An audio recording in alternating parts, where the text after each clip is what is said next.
Hello students. तो क्या हाल चाल, कैसे हैं? मस्त, बढ़िया सब। तो भाई मौर्य वंश के बारे में देख रहे थे। तो मौर्य वंश में हम लोग देखें किसके किसके, चंद्रगुप्त के बारे में, फिर बिंदुसार, और उसके बाद आज अशोक के बारे में देखने वाले हैं। अशोक का इतिहास जानेंगे। तो अशोक के बारे में जो भी जानकारी मिला है हमें अभिलेखों के द्वारा मिला है, उसका अलग अलग प्रकार का अभिलेख था, उसी के द्वारा हमें जानकारी प्राप्त हुआ है अशोक के बारे में। तो आज उसी जानकारी, जितना भी उसकी जानकारी है अशोक के बारे में, अभिलेखों के थ्रू हम लोग चलेंगे। तो सबसे पहले देखिए अशोक सम्राट। अब बिंदुसार 273 ईसा पूर्व में मर जाता है, इसका मृत्यु हो जाता है 273 ईसा पूर्व में। अब इसके बाद ये कहानी बनाया जाता है कि अब देखो अशोक अकेले नहीं था राजा बनने के लिए, और भी तो था, इसका प्रतिद्वंदी और भी था। तो वही कहानी है कि अशोक 99 भाइयों का हत्या करके, 99 भाइयों का कत्ल करके कहाँ डाल दिया था? अगम कुआं। ये अगम कुआं कहाँ है? अगम कुआं में डाल दिया था। ये अगम कुआं कहाँ है? पटना में अगम कुआं। और जिसके मदद से डाला था इसका मंत्री सेनापति राधा गुप्त था। और राधा गुप्त जो था इसका झुकाव किसके तरफ था? अशोक के तरफ था। आपको बताए थे कि बिंदुसार के शासन काल में एक महत्वपूर्ण घटना जो हुआ था उसमें क्या था कि तक्षशिला में विद्रोह होता है। तक्षशिला में जब विद्रोह होता है तो उसको दबाने के लिए किसको भेजता है? सबसे पहले सुसीम को भेजता है। तो सुसीम से नहीं हो पाता है, उसके बाद किसको भेजता है? अशोक को भेजता है। सुसीम के बाद कौन जाता है? अशोक। और अशोक विद्रोह को दबाने में सफल हो जाता है। ठीक। तो इस वजह से, इस उसका प्रतिभा के वजह से जो मंत्री है सेनापति है राधा गुप्त, वो बहुत ही प्रसन्न रहता है इससे, इसका प्रतिभा से ये बहुत ही खुशी रहता है कि बढ़िया आदमी है ही। और इसमें थोड़ा करुणा भाव भी था। अब अशोक के बारे में तो देखेंगे बढ़िया से हम। तो अशोक के बारे में बताया जाता है कि राधा गुप्त अभी कौन था? ये जो था चाणक्य का चेला था, चाणक्य से ही सीखा था, कुछ जहर विद्या वगैरह सीखा था। तो यही क्या किया कि अपना, ऐसा कहानी है, सच नहीं मान लेना है, कि ये राधा गुप्त के मदद से ये अपना 99 भाइयों को आराम से खिला दिया, जहर दे दिया, खाना में जहर दे दिया, सबको आराम करने के लिए बोल दिया, सब आराम कर लिया। उसके बाद जाकर के अब भाई का लड़ाई था। तो भाई का लड़ाई एक दिन में थोड़ी से लड़ने वाला है। तो 269 ईसा पूर्व 4 वर्षों तक भाई का लड़ाई चलता है। जब 4 वर्षों का लड़ाई, अरे गोतिया वाला लड़ाई भाई वाला देखता है, एक बार में निपटता है। कहता है कि भाई के 75 बार बंटवारा होता है। तो वह बंटवारे वाला बात है इसमें। सब मांग रहा है कि हमको अलगे अलगे करके दो। तो अब इतना जगह कहाँ है कि सबको अलगे अलगे करके देगा। तो 4 वर्षों तक चलता है भाईवा के लड़ाई। उसके बाद जाके 269 ईसा पूर्व में राधा गुप्त के सहायता से अशोक को क्या करता है? अशोक को राजा बना दिया जाता है। 269 ईसा पूर्व में ये राजा बनता है। ठीक। अब यही बात है इसमें कि अब तो ये राजा बन गया, अब इसका राजकाज स्टार्ट होता है। तो इसके बारे में जो भी जानकारी है, पहले के राजाओं के बारे में कोई खास जानकारी तो था नहीं। जैसे कि देखिए मोटा मोटी ये नक्शा है भारत का, ये इस साइड वाला नक्शा है, भारत का नक्शा है। तो सबसे पहले ये कौन वाला साइड है? ये उड़ीसा वाला साइड है। इधर से ये वाला साइड आपको बताए थे कि ये वाला जीत नहीं पाया था उस टाइम। कौन? बिंदुसार। बिंदुसार से पहले वो वाला इस साइड को जीत नहीं पाया था। तो बिंदुसार इसको जीत नहीं पाया। लेकिन उसके बाद क्या होता है कि इधर वाला जो क्षेत्र है, कौन? अशोक 269 ईसा पूर्व में बनता है। उसके बाद सबसे पहले ये इधर आक्रमण करता है। इसका अभिलेख में ही दिया हुआ है कि इधर आक्रमण करता है। इसको कलिंग, इसको जीतता है। यहाँ बहुत पूरा कत्लेआम मचाता, बताया जाता है कि लाखों आदमी को मारता है, मार काट करता है, पूरा कलिंग पर पूरा हमला करता है। तो स्टार्टिंग में बताए हम कि अब ये नेशनल हाईवे है, इसका जो भी अभिलेख मिलता है हाईवे पर मिला है, नेशनल हाईवे 2 से। तो यही है, टोपरा है और मेरठ है। टोपरा है और मेरठ का अभिलेख है। तो यही एक मध्यकालीन एक राजा हुआ, नाम था उसका फिरोज शाह तुगलक। अब फिरोज शाह तुगलक जाता है इधर टहलने के लिए। जब जाता है तो देखता है कि अपना, जब जा रहा है रास्ते से तो देखता है कि एक बड़ा सा मतलब पत्थर है। और इसका पत्थर जो है अंदर पूरा अंदर गढ़ा हुआ था। उसके बाद हल्का सा उसको दिखता है तो अपना सेना को बोलता है कि अरे भाई देख जरा क्या है इसमें। तो जाता है, जब देखता है, चेक करता है तो हल्का सा खुदाई किया। तो पहले निकला 2 फीट, फिर खुदाई किया, फिर 5 फीट, 10 फीट, ऐसे निकलते निकलते जाके 50 फीट तक निकलता है। उसके बाद कहता कि देख तो एकरा में जोड़ उड़ है कि नहीं बीच में, कि ऐसी पूरा बड़ा है? तो देखता है कि कोई जोड़ नहीं है भाई, पूरा का पूरा ही 50 फीट का है। तो कहता है ठीक है, अभी इसमें जो भाषा लिखा हुआ था ये तो पढ़ नहीं पाया, मध्यकालीन राजा था, पढ़ नहीं पाया। तो बाद में जाकर के कहता कि अच्छा कोई बात नहीं, बढ़िया लग रही, देखे में ले चले रहा। तो लेके आया कहाँ? दिल्ली। उसके बाद फिर जाकर के दिल्ली लेके आता, उसके बाद फिर मेरठ में जाता है तो देखता यहाँ भी इसको मिल जाता वही। ठीक, अभी लेख मिलता तो कहता अरे ये तो वही वाला है जो टोपरा में देखे थे, तो चलो इसको भी लेकर के चलो। तो इसको भी लेकर के आता है दिल्ली। तो यही 2 अभिलेख, और जितना भी था नेशनल हाईवे पे ही था। अब नेशनल हाईवे पर बनाने का कारण क्या था? कि इस वजह से, अब बताओ कि राजा यहाँ बैठता है पाटलिपुत्र यानी कि पटना, अब राजा यहाँ बैठता है। अब यहाँ से अभी व्हाट्सएप के जमाना तो है नहीं भाई कि यहाँ से भी व्हाट्सएप किए कि कहाँ है हो, तो विदेश में रहे कहूँ रहे तो बता दे। तो अब तो कोई बात था नहीं। तो अब ये है कि अब ये सोचा कि अब जैसे कि अब जैसे हम बोले आई, इधर इसका शासन था पूरे अफगानिस्तान वाला क्षेत्र पर। काहे कि इसका दादा को दिया था किसको? सेल्यूकस निकेटर दिया था किसको? चंद्रगुप्त मौर्य को। हेलेना से विवाह किया था तब कहा कि अब यहाँ से यहाँ जाएंगे तो यहाँ तक हमारा न्यूज पहुँचते पहुँचते, तक्षशिला गंधार इधर पहुँचते पहुँचते तो तब तक अशोके नहीं रहता।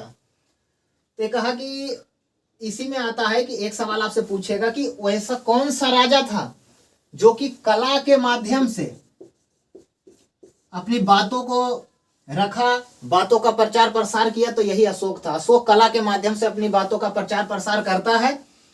तभी कला, इसका कला कहाँ दिखता है? अभी पत्थरों पर ही अपना कला दिखाता। उस टाइम तो कागज कॉपी था नहीं कि लाओ लिख देते हैं भेज देते हैं, कोई मैसेज वाला तो व्यवस्था था नहीं।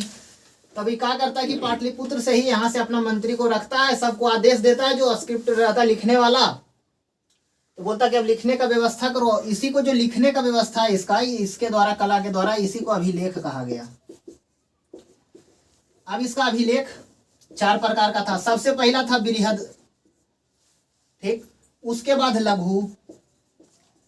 सब बड़ा बड़ा इसका उपदेश जो देना है, जो बड़ा बड़ा उपदेश देना है कि अब ऐसे होगा, ये चलेगा, ऐसे होगा, ये करना है, ये काम करना है, ये नहीं करना है, तो इसमें था बृहद में। उसके बाद लघु था। लघु में इसका जानकारी है, जो आप देख रहे हैं ना कि अशोक का नाम कैसे पता चलता है, कौन कौन अभिलेख में, इसका पत्नी कौन है, हर एक जगह पत्नी का जानकारी अलग अलग है, इसका पुत्र का जानकारी अलग अलग है। तो इस छोटा छोटा जो जानकारी था इसमें लिखा है। उसके बाद बृहद शिलालेख, लघु, उसके बाद गुफा। इसका बड़ा ही खतरनाक था कि अब गुफा में ही बनवाया। उस समय का सबसे बेहतरीन कारीगरी, ये गुफा के अंदर में बनवा देता था। काट करके देखिएगा, जैसे कि गया में आजीवक का बनवाया था, दिया था दान में, या फिर अजंता का। पहाड़ों के अंदर में मूर्ति बना, एक बामियान में है, अफगानिस्तान में यहाँ है, अफगानिस्तान बामियान में एक मूर्ति बना है बुद्ध का, बहुत ही शानदार। पत्थरों को काट करके उस टाइम बना दिया जाता था। ऐसा कारीगर था कि छेनी हथौड़ी की मदद से उस टाइम पत्थर पर लिख देता था। तो ये हुआ। अब देखा कि भाई जहाँ बड़ा बड़ा पत्थर है तो वहाँ बृहद लिखवा दिया, जहाँ छोटा था वहाँ लघु वाला, ठीक। और जहाँ बड़ा पहाड़ था उसमें देखा गुफा बनवा दिया। उसके बाद देखा कि अच्छा अभी बात है कि अब तो कहीं ऐसा बात थोड़ी कि सब जगह पहाड़े रहेगा। तो बोला कि जहाँ पहाड़ नहीं रहेगा वहाँ की करना है कि बड़का पत्थर ले जाना है, स्तंभ निगर, और स्तंभ गाड़ देना है, उसको लिख करके उसमें गाड़ देना है। तो वही जाकर के इसको मिलता है, किसको? मध्यकालीन राजा फिरोज शाह तुगलक को। तो ये इसका है, इसके माध्यम से पूरा प्रचार प्रसार करता है।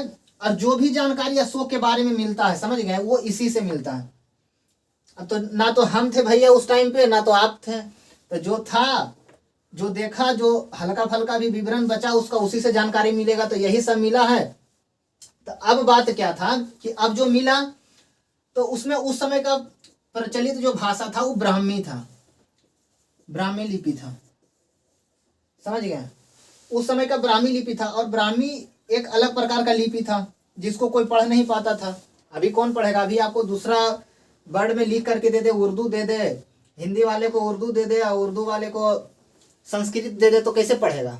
तो दिक्कत होता था। तो ये ब्राह्मी लिपि का, अब इसके साथ सबसे इंपॉर्टेंट सवाल आपका, जो कि सबसे ज्यादा पूछा जाता है कि ब्राह्मी लिपि का खोज कब हुआ और कौन किया? तो सबसे महत्वपूर्ण 1750 में कौन किया? टीन फेनथेलर। यही भाई साहब आते हैं, बताते हैं, ये अंग्रेज थे यही कहते हैं कि अरे भाई तो लिखा हुआ है जो ये अलग है लिखा, इसका भाषा ही अलग है। तभी जाकर के 1750 में बताते हैं, लेकिन ये बताते हैं, ये भी बेचारा पढ़ नहीं पाते, सफलता नहीं मिलता इनको। उसके बाद 1837 में आता है, जिसका नाम आपके जुबान पे होगा, जेम्स प्रिंसेप। अब ये भैया जी अब ये पढ़ लेते हैं, तब जाकर के हमको 1837 में, उसके बाद हमको अशोक के बारे में बढ़िया से जानकारी मिलने लगता है कि अशोक का पत्नी कौन था, बेटा कौन था, किसका किसका अभिलेखों में वर्णन है, समझ गए। तो अब इसका ये अभिलेख के बारे में है। अब सबसे पहले हम लोग एकाएक करके देखेंगे, धीरे धीरे देखेंगे, चलेंगे। उसके बाद बृहद अभिलेखों के बारे में देखेंगे कि कैसे कैसे था, इसका कहाँ कहाँ था। अब अशोक के बारे में देखिएगा तब आपको पता चलेगा कि कैसे इसका दिलचस्प कहानी है अशोक के बारे में। अशोक तो था जितना करुणा भाव, अशोक के बारे में बहुत सारी बातें बताई जाती कि अशोक के वजह से ही अब ये ऐसा धर्म अपना लिया कि अशोक के वजह से ही क्या हुआ कि मौर्य वंश का पतन होने लगा, इसी के वजह से माना जाता है। तो आपके लिए नहीं है, ये आपको पूछेगा कभी कभार, इतना नहीं पूछता, ये पीसीएस लेवल का एग्जाम में आपसे पूछेगा। अब देखिए अशोक सबका तो अलग अलग था। अब कहाँ बृहद के बारे में आते हैं हम लोग। अब पूछता कहाँ से मिला, कितना मिला, ठीक। तो इसका संख्या कितना था, इसका संख्या था 14, ठीक। इसका संख्या 14 था और स्थान कितना, 8। 8 स्थानों से 14 मिला है, 8 स्थान से 14 अभिलेख मिला है। इसमें सबसे इंपॉर्टेंट बात है, एक ठो है धौली और एक ठो जोगड़। सब में तो सब बात लिखा हुआ है, जैसे कि इसका पूरा है, अब लिख दिया कि हाँ भाई 1 नंबर में ई राजा का आदेश है, 2 नंबर में ई है, 3 नंबर में ऐसे, उसे 10 12 13। अब इसका जो 13वां है, इसमें बदलाव है, ये दोनों जगह पर काहे। अब ये दोनों जगह पर बदलाव का कारण है कि सब जगह इसका एक ही चीज लिखा हुआ है। यहाँ लिखा हुआ है 13वां शिलालेख में, इसका अभिलेख में लिखा हुआ है इसका अशोक का कि हम शासन के 8 वर्ष बाद 261 ईसा पूर्व में कलिंग पर पूरे आक्रमण किए और पूरे कत्लेआम मचाए। 1 लाख 1.5 लाख लोगों का नरसंहार हुआ, 1.5 लाख लोग मारा जाता है, करीब करीब 1 लाख से प्लस आदमी जो है बंदी बना लिया जाता है। और उसके बाद लिखता है अशोक कि इसके बाद जो है मेरा हृदय पिघल गया, उसके बाद हम लड़ाई झगड़ा छोड़ दिए, उसके बाद त्याग दिए। तो ये हो गया पीटी वाली बात, ये हुआ 1 डे एग्जाम वाली बात। लेकिन अब आपसे पूछेगा कि लेकिन इसका हृदय पिघला हुआ नहीं था। आप बताइए कि अगर इसका हृदय, इसको मार दिया, इसको पकड़ लिया, इतना नरसंहार भी किया, एक हृदय पिघलता है तो इसको छोड़ नहीं देता, लेकिन इसको छोड़ा नहीं और यहाँ पर शासन बढ़ाने लगा। तो ये सब बात आपको मेंस टाइप का है, जैसे यूपीएससी बीपीएससी का जो एग्जाम है उस सब में आता है, उसके लिए अलग से बनेगा वीडियो इसका। ये 1 डे एग्जाम के लिए, ताकि आप देखें, इससे आपको सुविधा मिले, आप समझने के लिए आपको बता दिए इतना डीप से। और आगे चलेंगे इसमें हम। तो धौली और जोगड़ में क्या होता है, यहाँ पास ये यहाँ पास ये बताता है कि यहाँ पास जाकर के पूरा कत्लेआम मचाते हैं, पूरा बड़ा बड़ा अपना बड़ाई करता है कि पूरा मारे काटे, एकदम मजा आ गया। और जाकर के अब क्या होता है कि 13वां शिलालेख में 2 जगह कहाँ कहाँ बताएं कि धौली या जोगड़, ये दोनों जगह में बदली है, चेंज है। इसको अतिरिक्त अभिलेख भी कहा जाता है, अतिरिक्त अभिलेख भी कहा जाता है। अब इसका मतलब समझिए आप, अतिरिक्त अभिलेख का मतलब यहाँ दिया हुआ रहता है कि सब सेम है, 1 2 3 4 5 10 12 14 तक सेम है, सब सेम है। लेकिन 13वां शिलालेख में अशोक कहता है, अपना जो लिखने वाला ओकरा कहता कि रे भाई यहाँ ही बतिया मत लिखिए कि पूरा मार लिए, मजा आ गए, 1.5 लाख के मार लिए, पूरा खून नरसंहार कर दिलिए। तो पूछता कि काहे, तो कहता कि तब कुछ लिखना है जनपरी।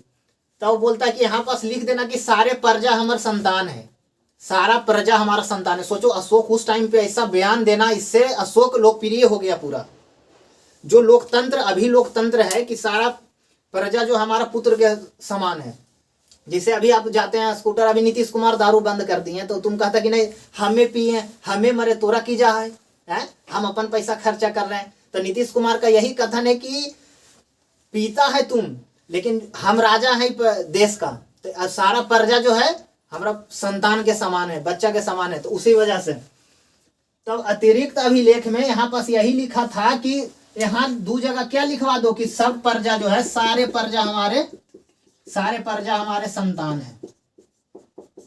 ठीक, सारे प्रजा हमारे संतान है, ये वहां लिखवाता है जाकर के।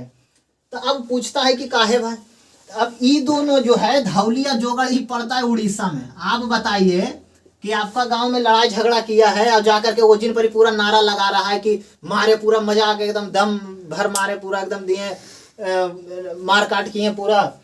तो बताइए वहां पास आपका विरोध होगा, आपका जो बाद में आएगा, आपका जो खानदान वाला बाद में जो वंशज आएगा उसको इस बात का अफसोस आएगा कि नहीं, गुस्सा भी आएगा उसको, तो बाद में विद्रोह कर सकता है।